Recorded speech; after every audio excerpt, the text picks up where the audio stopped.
What's up everyone, thank you for the click and your time. I'm Y and we're back with another infected video. Today I'm going to show you how to build the absolute, hands down, undisputed beginner meta base in the game. No spike traps or any other defensive structures are needed. If you are not a beginner and or not interested in this guide, I'll cut right to the build and the mechanics behind it now and not waste your time. I know, what a fella, right?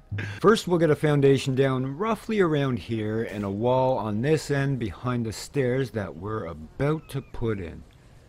Now this might take a few attempts to get it in the right position, just keep at it. Once that's done, go up top and drop a ceiling piece down. And that's it! From here on out, the rest is up to your imagination. You can also delete the wall and the foundation below if you want to. It's completely optional. Now I'm going to go switch to one I've already built and I'm going to show you why you want this thing in your life. Alright, we're back with a shack, so let's go over the way this works while we wait for the horde to come. The big hype I want to show off first is this. I collect the water, I turn, and place the water on the fire without taking a step. This is the most efficient way of getting water without the waterhouse tech. Changed my mind. Okay, let's activate the horde and go over AI behavior when it comes to water. Predator animals will stop moving if you are in the water and run as close as they can get if you step on land or on the base floor. They will never go in the water or on the ice, which allows you to just hang back safely and melee them down if you want. Vambies will act the same, but the difference is they will chase you into the water or out on the ice if you get too close to them. They will eventually wind up on the pond bottom and stop moving though, so you can just come up and pokey. Also, getting too close allows the knife chuckers to throw their filthy blades at you, so just hang back and pick them off. And that's it for the base build section of this video. Thank you so much for watching. If you found this useful, feel free to click some things below and let me know in the comments how this goes for you should you decide to make it. I'll be releasing my Anywhere meta build for advanced players sometime in the near future, but as for right now, it's time for the guide on how to get this base winter ready for new players. We are going no tech, no god mode, and no free build mode. Horde invasion at midnight on day 4 with 10 Vambies in it. We're also going to make this nightly because why not? I set the prey and the small animals' hit points to 25 because chasing them down until they bleed out, yeah, it's a nice touch and all, but it's super annoying, so no. Okay, first things first, this is the ideal area you want to spawn in. If you get a different one, just log out, delete the file, and make a new one. Disable this tutorial as soon as possible. Grab a few rocks and find a stick, craft an axe on the crafting board, and absolutely murder the forest.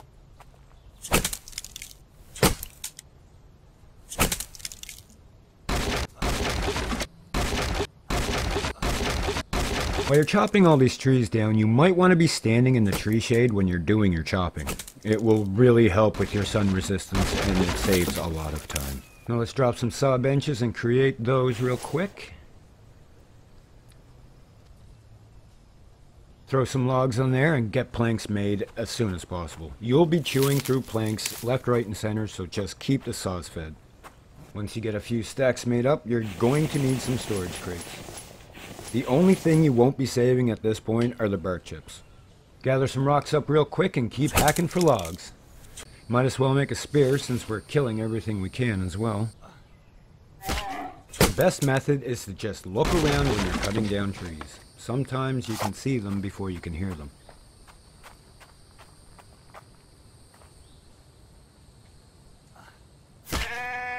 Keep an eye out for fruits and veggies as well and harvest all the dead birds you see on the ground.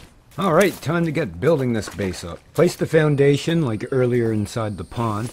Slap those stairs up and now we'll need a wall behind them to build on. Now that we have a floor down, we can keep adding to it. Putting up walls, door walls, and ceilings as we go.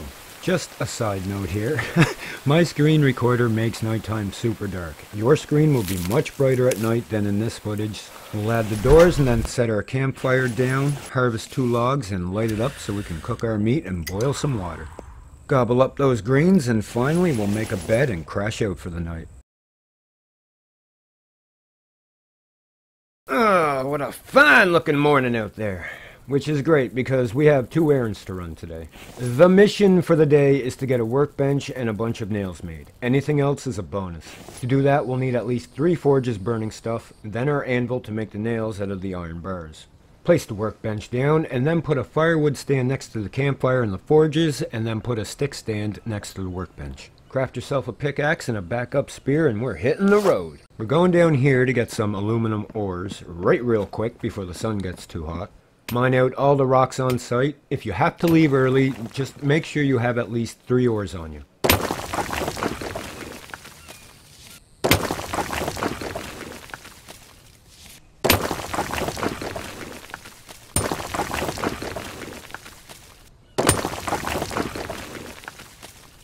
Once that's done, we'll take the woods back and pick something to eat up along the way. Stash the ores and empty your inventory because it's time to give the rocks the tree treatment. Get the forges finished, then harvest some logs and get the stands made up. Fill up the forges with wood and store the rest in the stands. We might as well hit up the cave nearby. We got lots of things in there we need. We're going to craft a fresh pickaxe, top up our stats a bit, and pick up an empty crate. Scorpions are the only real threat in here, but I've had everything from vambies to deer come right in, so stay alert and use the pool at the back if something does come after you. We'll want to get at least 6 iron ores out of here and all the mushroom clusters we can find. Again, this will be brighter on your screen. I promise I'll make a torch someday. Do a few laps around the cave, picking mushrooms and smashing stones, and we'll be good to go in no time. Back at the base now, we have all the ores loaded and smelting down. We're going to throw a few weapon racks in place and stash all the lead. Once the bars are done, make the anvil and craft some nails. Use them for the workbench and pump some planks into it. I should probably light this place up a bit as well. Smelt 3 aluminum ores and put the bars on the workbench to craft a much better water bottle. Oh, and I need to put a light out here for the horde before I forget to. Drop another crate inside and keep working those forges. These weapon racks could have waited until tomorrow, but I had time to finish them before we end day 2. Well, here we are, day 3, and other than the usual chores you've been doing, it's going to be a rather chill day. Today's task involves getting our raised beds crafted and producing the produce that we'll need in the wintertime. Now, if you put these outside, the rain will water them. The sunlight will slowly dry them out, and the frost will kill them all. Just little things to keep in mind. Speaking of putting things in your brain, check out this absolute unit of a bear.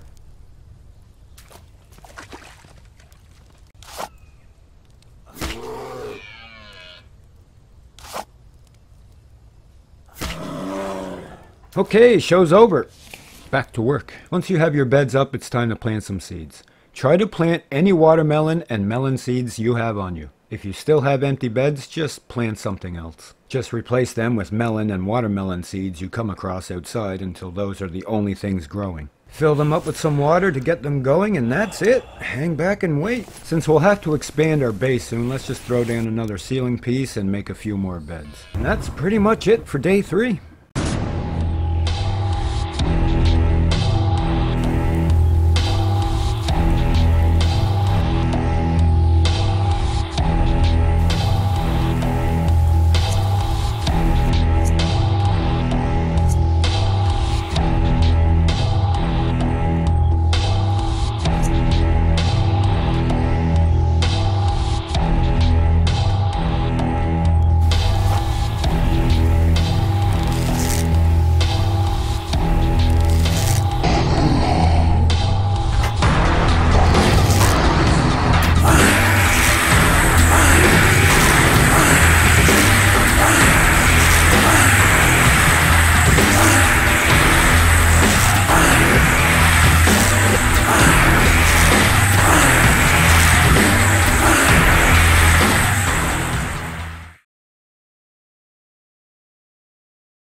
Just wanted to let you know real quick, I did go out and loot the Vambi corpses last night, and you should do the same. Speaking of Vambis, walkers will be a thing from now on. Not that it really matters much. The objective today is to get a brick forge made, or at least as close to made as possible. Because that and our oil extractor and our coal stove come at a steep iron cost, so we'll need to ramp up production on iron bars big time. But for right now, I know you want to play some more with that bow.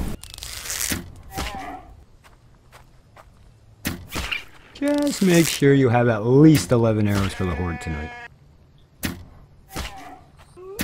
Alright, playtime is over, kids. Let's get some rocks on the crafting board and get some sand made up. Mine out some clay from the narrow rocks out in the yard and craft up some wet bricks on the workbench. Drop a drying rack down, and once that's made, we'll start drying our bricks. Smelt some of the copper that you've been collecting and bang out some screws on the anvil. While we wait for the bricks to dry, we're gonna start building our upstairs parts so we can rain death down on this horde tonight.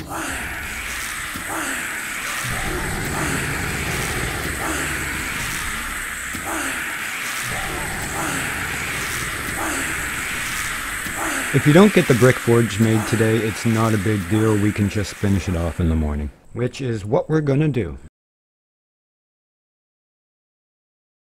Today is mostly finishing up yesterday's placeables, and we're gonna do some work upstairs, which means more rocks and more woods. Priority 1 is making this brick forge. Once it's made, load it up with wood and throw your small stones in it. This forge is an absolute monster that is always hungry. We're actually spending most of the day just keeping this thing fed. Take out the iron fragments and use your other forges to make the bars. Rinse and repeat until we have enough for the mineral extractor at least. We're going to be making our walls and ceiling upstairs while we're waiting for the forges. Now that the mineral extractor is up, we'll need to fuel this rig with biofuel that we make and or the oil cans we loot from hordes. Just make sure you turn it on. Watch for the 5-minute countdown to begin before walking away. Now we'll finish our wood ceiling sections upstairs, make up some arrows for the horde, and kill them all in their stupid faces, and call it a day. If you thought iron fragments were hard on rocks, let me introduce you to glass. Now to make this, we'll need to smash 2 small stones on our crafting board to get 10 sand. Since the sand is much lighter than the rocks, we can farm lots before having to return to base. Okay, not a good time to be encumbered.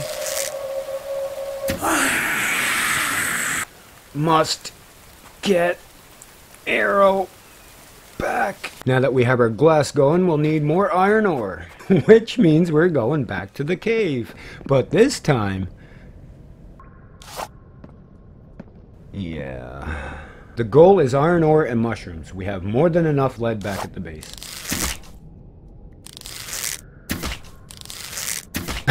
This scorpion just took 3 arrows to the face like a boss before finally dying. Respect.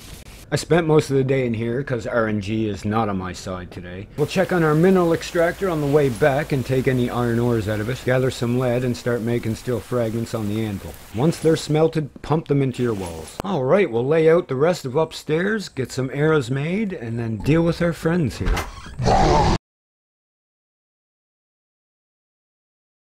Early start again today to get some of our chores done before we reno this base and rearrange most of our placeables.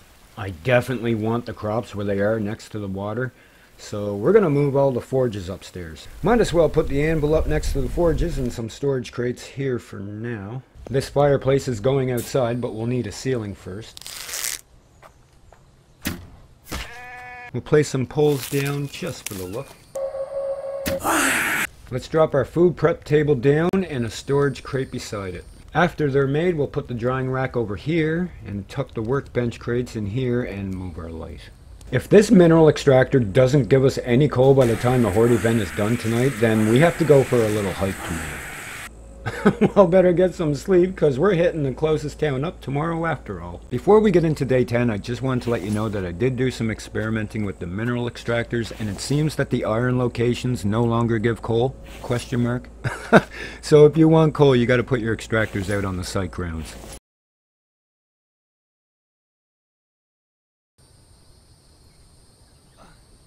Before we head out, we'll need some food and water, but especially more bandages. Time to use all that animal fat and fiber you've been saving up. We made it to day 10 without losing a single hit point, but that will change today. We'll swap out our tools for weapons and we're good. This raid should take the whole day to do, so bang bang skeet skeet. I could have just spent today making another mineral extractor, which we'll eventually need anyway to try and get some coal, but you're pretty much guaranteed to find at least one piece in the town. Considering the date right now, it's way too close to the cold to take a chance on it. So, here we are. I'm planning on making a quick village tips video soon, so I'm just gonna cut right to the good parts here.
Alright, we finally found a chunk of coal and, ooh, shiny chemistry table tech right next to it. Alright, we are clear to get out of here.